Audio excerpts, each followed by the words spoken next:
낚시꾼들은 항상 월척을 꿈꾸는데요. 하지만 실제로 매우 큰 물고기들이 존재하며 이들의 웅장함은 여러분의 입을 벌어지게 할 거예요. 실제로도 그렇고요. 물속엔 다양한 어종들이 살고 있지만 크고 화려한 물고기들은 끊임없이 등장하곤 하는데요. 그들 중 일부는 낚싯대로 잡히기도 하고 엄청난 크기를 자랑하기도 했죠. 이제 가장 거대한 월척들을 만나보면서 이야기를 시작해보도록 할게요. 첫 번째 후보는 설명이 필요 없어요. 한 단어로 설명이 되죠. 바로 조스예요. 그레이트 화이트 샤크, 즉 백상아리는 바다에서 가장 유명한 포식자인데요. 약 6피트, 1.8m까지 자랄 수 있어요. 그리고 경우에 따라 시속 35마일의 속도, 시속 56km로 수영할 수 있죠. 백상아리는 1975년도 스필버그의 영화에서 주연을 맡은 것으로 유명한데요. 가짜 상어를 사용하긴 했지만 실제 장면도 들어가서 무서움이 배가 되었죠. 하지만 여러분이 모를 수도 있는 조스 영화의 비밀이 있는데요. 조스에서 상어잡이 퀸트 역은 실존 인물을 기반으로 했다고 해요. 뉴저지의 프랭크 먼더스는 수십 년간 상어를 사냥해왔고 퀸트 선장 역에 어떤 영향을 줬는지 알 수 있죠. 먼더스와 마찬가지로 퀸트는 작살과 부유통을 사용하여 먹이를 유인했고 먼더스의 경우는 크리켓2였는데요. 먼더스는 2041kg, 4,500파운드의 그레이트 화이트와 치열한 사투를 벌였죠. 그것을 잡기 위해 4개의 부유통과 5시간이 필요했다고 해요. 프랭크는 월척으로 기네스북에 올랐기 때문에 그 노력은 그에게 확실히 가치가 있었어요. 그의 실제 캐릭터에 대한 설명에 따르면 그는 바다에서 술을 즐기고 목에 상어의 이빨을 둘렀다고 하는데요. 그레이트 화이트는 아기의 머리 크기만한 이빨을 가지고 있었죠. 그는 또한 다른 상어들을 미끼로 사용해서 물에 썰어서 던지고 목표물을 유인하곤 했죠. 이 상어는 무섭고 위험하지만 굉장히 취약한 측면도 있는데요. 조스 영화의 효과로 사람들이 이 상어에 대해 공격성을 띄웠기 때문에 보호가 필요하기도 했죠. 이 슈퍼 포식자도 물론 사냥을 당하곤 하는데요. 그 중에선 범고래 형태의 포식자가 유명하죠. 이 상어는 악상어로도 불리는데요. 들어보셨나요? 그렇게 무서워 보이는 이름은 아닌데요. 이들은 적어도 70년 이상 생존하는 것으로 여겨지는데 충분히 경의를 표할 만하죠. 프랭크 먼더스조차도 이들의 사냥 여부에 대한 견해를 바꿨는데요. 말년에 그는 2008년에 세상을 떠나기 전에 상어에 대한 인도적 대우를 이야기했어요. 물론 해상의 거대 물고기들에 대해서 이야기하자면 그레이트 화이트 말고도 다른 매혹적인 물고기들도 존재하는데요. 다소 특이할 수도 있는 다음 후보를 만나보시죠. 이것은 블랙 말린이라고 하는데요. 학명 흑새치라고도 불리는 이 거대 물고기는 지구상에서 가장 큰 경굴어류 중 하나예요. 열대와 아열대 환경을 특징으로 하는 인도와 태평양에서 찾아볼 수 있는데요. 왜 우리는 그것이 특이하다고 말할까요? 그것은 바로 그것이 먹는 방식이 지켜볼만 하기 때문인데요. 블랙말린은 식사를 할 때 91kg, 200파운드의 황다랑어를 숨도 쉬지 않고 섭취하는 것으로 알려져 있어요. 이 불쌍한 참치의 뼈들이 블랙말린의 배에 들어갔다고 가정을 해보죠. 블랙말린은 자신의 위장을 역류시키고 내용물을 분리해서 다시 내뱉을 수 있기 때문에 문제가 없다고 해요. 듣기에는 역겨울 수도 있지만 확실히 쓸모없는 기술은 아니죠. 여러분도 동의하시나요? 가장 큰 블랙말린의 길이는 1.3피트, 4.65m이며 무게는 750kg, 1,560파운드로 알려졌는데요. 그것이 알려진 이유는 1953년 페루에서 누군가가 그것을 잡았기 때문이죠. 알프레드 C. 글래셀 주니어는 1시간 45분 동안 사투를 거쳐서 낚싯대와 릴만을 사용해서 가장 거대한 경골어류 월척을 낚는 데 성공했어요. 보도에 따르면 블랙말린은 낚싯바늘에서 빠져나오고자 49번 이상을 물 밖으로 뛰쳐나왔다고 하죠. 1956년에 그와 블랙말린은 스포츠 일러스트레이티드의 표지에 실리기도 했어요. 현재는 스미스소니언 협회에 전시되어 있죠. 그러나 이 물고기는 1989년에 최후의 반전을 얻었는데요. 갑자기 사라져버린 거죠. 글래셀 주니어는 그 물고기를 잡은 다음에 그것이 그를 다시 빠져나올 수 있었다는 사실에 놀랐을 거예요. 우리의 다음 후보는 꽤 강력하고 어떤 면에서는 그레이트 화이트만큼 유명한데요. 우리가 지금 이야기하고 있는 건 뭘까요? 바로 거대 오징어예요. 이들 거대 오징어의 이야기는 책과 영화를 통해서 잘 알려져 있는데요.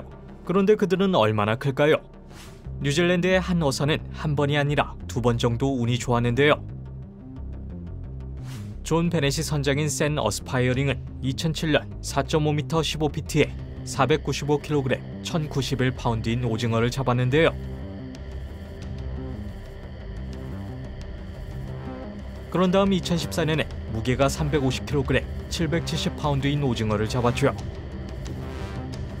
몇 달 동안 이 오징어들은 얼음 속에 있다가 학자들이 연구에 들어가게 되었고 그들은 매우 열정적이었는데 이들을 실제로 보는 것은 매우 드문 일이었기 때문이죠. 존 베넷과 그의 선원들은 역사상 가장 운이 좋은 사람들 중 하나일 거예요.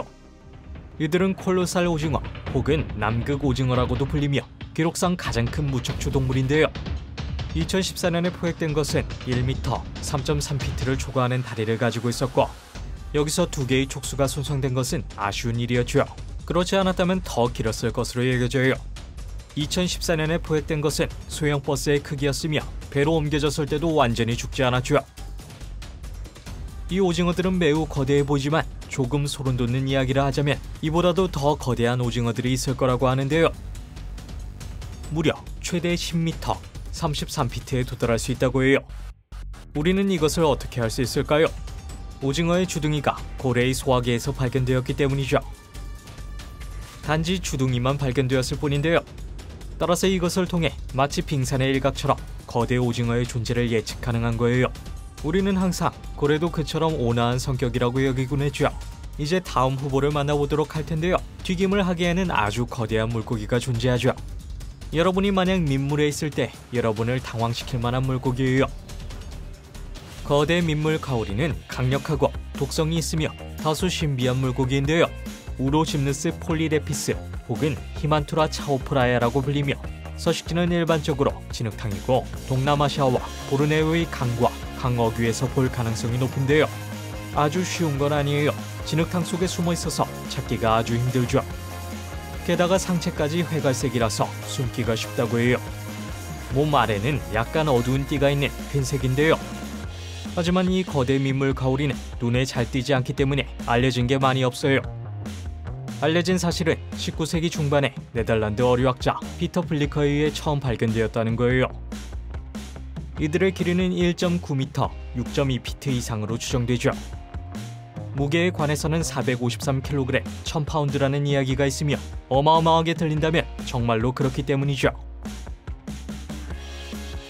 이들은 맛있는 식사는 아니라서 어부들이 별로 관심을 가지지는 않는데요. 하지만 어망에 이들이 걸리는 것까지 막을 수는 없어요. 그리고 만약에 이들이 어망에 걸리면 빠져나올 수 있을 때까지 배를 끌고 다니는 것으로 유명한데요.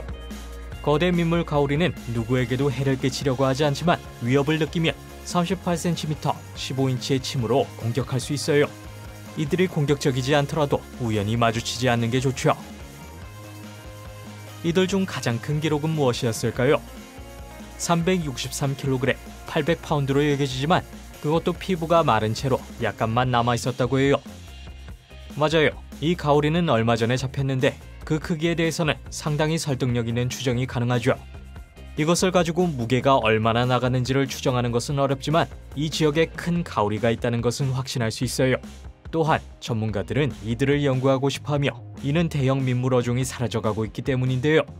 지난 수십 년간 개체의 90%가 줄어들었다고 해요. 그래서 우리는 이들이 멸종하기 전에 물속에서 무슨 일이 일어나고 있는지 이해해야 하죠. 이제 만나볼 마지막 후보는 조금 다른 종인데요. 이것은 몇 년 전까지만 해도 여러분이 찾아가서 인사를 할 수 있었던 그런 생물이에요. 한 마리의 일본 거미개는 한 유명 레슬러의 이름을 따서 빅데디라고 불렸으며 영국 블랙풀의 해양생물센터의 한 탱크에서 보호받고 있었어요. 만약 상황이 다르게 흘러갔다면 빅데디는 일본 땅에서 식재료로 잡아먹힐 운명이었죠. 운 좋게 그는 구출되어 영국으로 왔어요. 그곳의 다리 길이는 2.7m, 9피트로 큰 것처럼 들리지만 일본 거미개, 즉 다카시가니, 한국말로 기다리개 중에서는 흔한 일인데요. 일반적으로 크기는 5.5m, 18피트이며 무게는 19kg, 42파운드예요. 우리는 빅데디의 무게가 얼마인지는 잘 모르지만 단서는 그 이름에 있죠. 이 개는 기네스북에서 그 크기를 인정받으면서 헤드라인을 장식하기도 했어요. 그들은 이 개를 가장 큰 개체로서 사람들이 볼 수 있게 홍보했죠. 방금 언급했던 백상아리나 가오리, 거대 오징어들은 여러분이 만날 수는 없어요. 그러나 이 개는 1년 내내 안전한 환경에서 만나볼 수 있었는데요. 이 개는 수천 명의 사람들을 만날 수 있었지만 슬프게도 지속되지는 않았어요. 빅데디는 블랙풀에서 3년을 보낸 후 2016년에 사망했죠. 그래도 80살이었던 것을 감안하면 오래 산 것이었어요. 정말로 물속에는 커다란 생명체들이 많이 살고 있다는 것을 알 수 있는데요. 물속은 신비로운 것이며 제일 큰 물고기를 낚았다고 여기다가도 더 큰 것이 잡히곤 해서 우리를 항상 놀래키곤 하죠. 우리가 여기서 빠뜨린 거대 월척이 또 있나요? 댓글로 알려주세요. 영상이 마음에 드셨다면 구독과 알림 버튼을 켜주세요. 그러면 새 영상의 알림을 바로 받으실 수 있어요. 시청해주셔서 감사하고 다음에 또 만나요.